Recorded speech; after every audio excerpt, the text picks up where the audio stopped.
हमारे आत्मीय परिजनों, मनुष्य जीवन बहुत ही दुर्लभ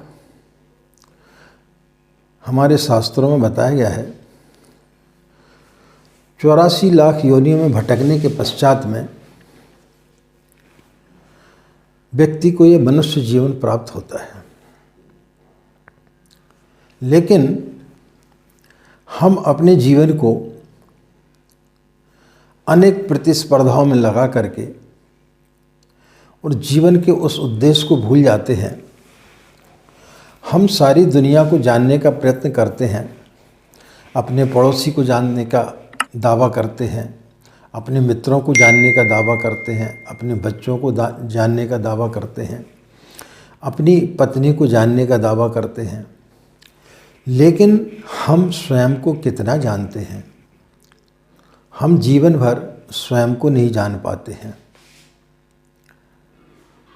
यदि कोई व्यक्ति आपसे पूछे कि आप अपने बारे में कितना जानते हैं, तो आप अपने बारे में कुछ भी नहीं जानते हैं। आज इसी संदर्भ में हम आपको बताएंगे कि यदि आप गायत्री की साधना करते हैं तो कैसे गायत्री मंत्र आपको अपने आप से परिचय कराता है, कैसे आप अपने अंतरतल में जा कर के स्वयं को देख सकते हैं। राधे राधे, जय श्री कृष्णा। नमस्कार, मैं आचार्य पंडित गिरीश वारोलिया। गायत्री महामंत्र। ओम भूर्भुवः स्वाहा तत्सवितुर्वरेण्यं भर्गो देवस्य धीमहि धियो यो नः प्रचोदयात्। अखण्डमण्डलाकारं व्याप्तं येन चराचरं तत्पदं दर्शितं येन तस्मै श्री गुरवे नमः। तस्मै श्री गुरवे नमः। मित्रों, एक राजा वृद्ध हो चला था। उसकी मृत्यु उसे निकट दिखाई दे रही थी। तब उसे लगा कि मैंने अपना जीवन तो जिया, लेकिन मैं हूँ कौन? मेरा अस्तित्व क्या है? मैं किस उद्देश्य के लिए इस पृथ्वी पर आया था? मेरा वजूद क्या है? यह सब चीज़ें जब व्यक्ति अंतिम समय पे आता है तब उसे समझ में आता है कि हमने वैभव इकट्ठा कर लिया, बड़े बड़े मकान बना लिए, गाड़ियाँ खरीद ली, बहुत सारा बैंक बैलेंस इकट्ठा कर लिया, लेकिन किसके लिए कर लिया? स्वयं को जब जानने का समय आता है, उस समय व्यक्ति के जो है रेत के समान उसका जीवन फिसल जाता है। हम सोचते हैं कि अभी तो हम युवा हैं, इस समय धर्म को जान करके क्या करेंगे? किसी भी मंत्र का जाप करने से हमें क्या फ़ायदा होगा? भी यह काम तो सिर्फ 50-60 साल की उम्र के बाद होता है। लेकिन आप जानते हैं कि जो काम आप युवावस्था में कर सकते हैं, वह साधना आप 50-60 साल की उम्र के बाद नहीं कर सकते। तो जब स्वयं को पहचानने का समय आता है, उस समय व्यक्ति जो है किसी कार्य का नहीं होता है। यही हालत उस राजा की हो चली थी। उस राजा ने देखा कि मेरा पूरा जीवन व्यर्थ चला गया। मेरे जीवन का उद्देश्य क्या है? मैं कौन हूँ? तो जब हमारे जीवन में भी जब इस प्रकार की घटनाएं घटती हैं, तब हम किसी संत महापुरुष के पास जाते हैं और उनसे जानने का प्रयास करते हैं। कोई भी व्यक्ति आपके बारे में नहीं बता सकता कि आप हैं कौन। यह स्वयं को जानने की प्रक्रिया है। स्वयं को आप ही जान सकते हैं। आप जैसा व्यक्ति न जीवन में कभी पैदा हुआ है, न दूसरी बार कभी में पैदा होगा। हर व्यक्ति अपने आप में अद्वितीय होता है। आप कौन हैं, यह आपके अलावा और कोई भी व्यक्ति नहीं जान सकता है। शास्त्रों को पढ़ लेंगे, किताबों को पढ़ लेंगे, उससे आप अपने आप को नहीं पहचान सकते हैं। लेकिन जैसी हम सभी गलतियाँ करते हैं, उस राजा ने भी वही गलती की। उसने अपने राज्य के बड़े बड़े विद्वान लोगों को बुलाया। वो विद्वान लोग आए और उनसे पूछा कि भाई मैं हूँ कौन, मेरे आने का उद्देश्य क्या है। अब मैं अपने जीवन के अंतिम चरण में हूँ, कृपया करके मुझे बताने का प्रयास करें कि मैं हूँ कौन। उन्होंने उनसे कुछ समय मांगा और वो सारे विद्वान जो है निकल पड़े। कुछ 5 साल के बाद में वो 500 ऊँटों पर बहुत सारे ग्रंथों को लेकर के आए। राजा ने पूछा कि ये क्या है। बोले 500 ऊँटों पर जो ग्रंथ है, इनमें सारा रहस्य छुपा हुआ है कि आदमी का जीवन क्यों होता है, आप हैं कौन। इतनी सारी किताबें जो 500 ऊँटों पर आप लाद करके लेके आए हैं, मेरे पास में इतना समय कहाँ है कि मैं इन सब का अध्ययन कर सकूं। इन्हें और कम करके लाएं। फिर वो लोग चले गए और फिर 5 साल बाद लौटे तो वो 500 किताबें लेकर के आए।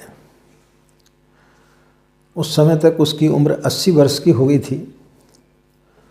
तो उसने बोला कि इन 500 किताबों को मैं कैसे पढ़ पाऊँगा, और कम करके लाएं ताकि मैं जान सकूं कि मैं हूँ कौन, मेरा जीवन क्या है, मेरे जीवन का उद्देश्य क्या है।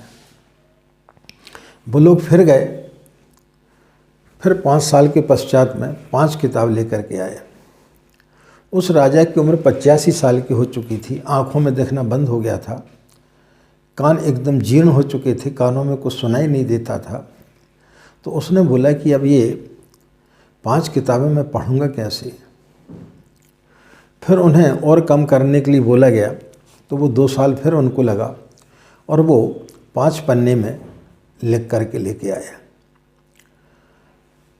उस समय तक राजा की कोई स्थिति ऐसी थी कि वो बिस्तर पर लेट गया था, पूरा वृद्ध हो चुका था, हाथ पैर जर्जर हो चुके थे। तो उसने बोला कि मैं ये 5 पन्ने पढ़ूंगा कैसे, और कम करके लाओ। फिर वो 2 वर्ष के पश्चात आए। उस समय ये स्थिति हो गई थी कि राजा कुछ भी सुन भी नहीं सकता था। वो 5 शब्द लेकर के आए और उसके कान में बोला।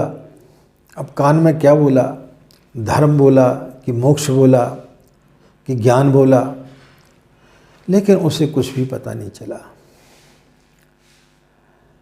हम सबकी यही स्थिति होती है कि जैसी जैसी हमारी ज़िंदगी हमारे हाथ से फिसलते हुए चली जाती है और जब हमें लगता है कि अब हमारा अंतिम समय आ गया है, उस समय हम ईश्वर के निकट बैठने का प्रयास करते हैं और जानने का प्रयास करते हैं कि हम कौन हैं, हमारा जीवन किस उद्देश्य के लिए है।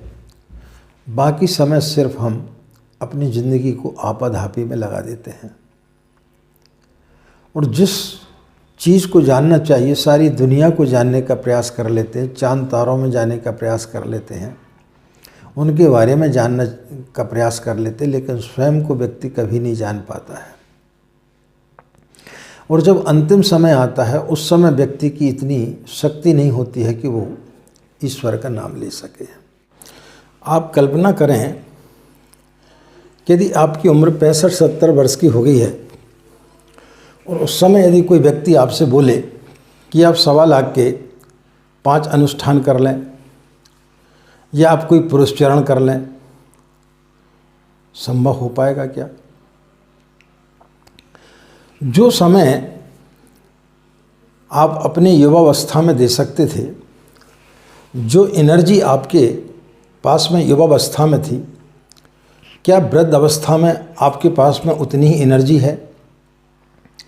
आप उतनी ही साधना कर सकते हैं?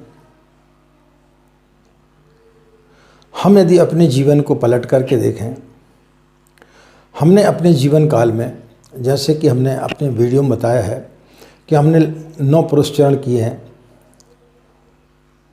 लगभग 185 1.25 लाख के अनुष्ठान किए हैं।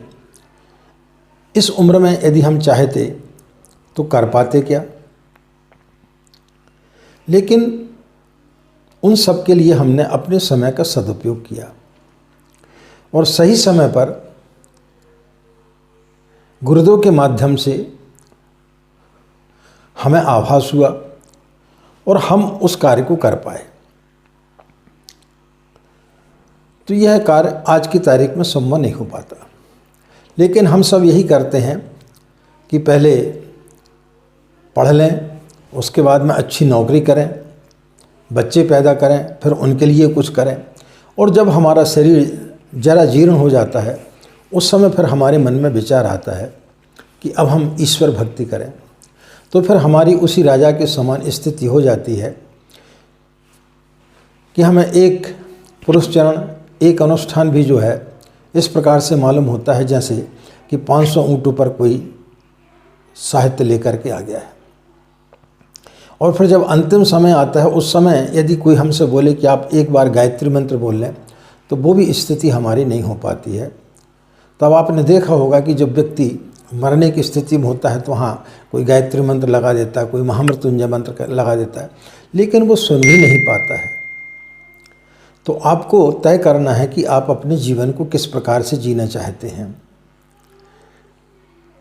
गायत्री मंत्र की सिद्धियां प्राप्त करके आप अपने आप को स्वयं को पहचानने का कार्य यदि करना चाहते हैं तो ऐसी स्थिति में करें जब आपका शरीर चल रहा हो, जब आप अपने आप को समझ सकें, तो निश्चित रूप से आपको उस पर सफलता मिलेगी।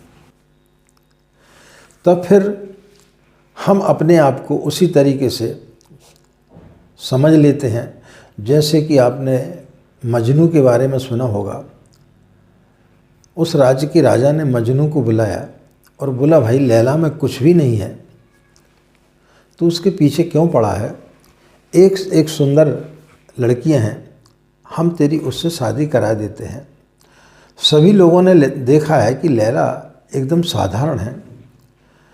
तो मजनू ने बोला कि लैला को देखने के लिए मजनू की आंखें चाहिए, आप नहीं देख सकते जो मैं देख सकता हूँ। तो इसी तरीके से हम भी अपने जीवन को अपनी आँखों से देखते हैं, हम अपने तरीके से देखते हैं, हम अपने आप को उसी तरीके से ढाल लेते हैं। इसलिए जीवन पर्यंत हम अपने आप को समझने का कभी प्रयास ही नहीं करते हैं।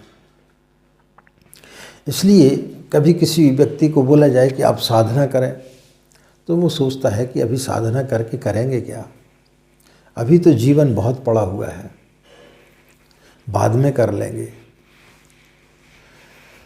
इसी प्रकार करते करते एक समय ऐसा आ जाता है जब उसकी मृत्यु निकट आ जाती है, और जैसी मृत्यु निकट आती है तब उसे आत्मबोध होता है कि मैंने अपना सारा जीवन ऐसी व्यर्थ ही गंवा दिया, मैं यही नहीं समझ पाया कि मैं हूँ कौन। तो मित्रों, जब तक हमें होश आता है तब तक हम जो है अपने जीवन को गंवा देते हैं। इसलिए जागो, उठो और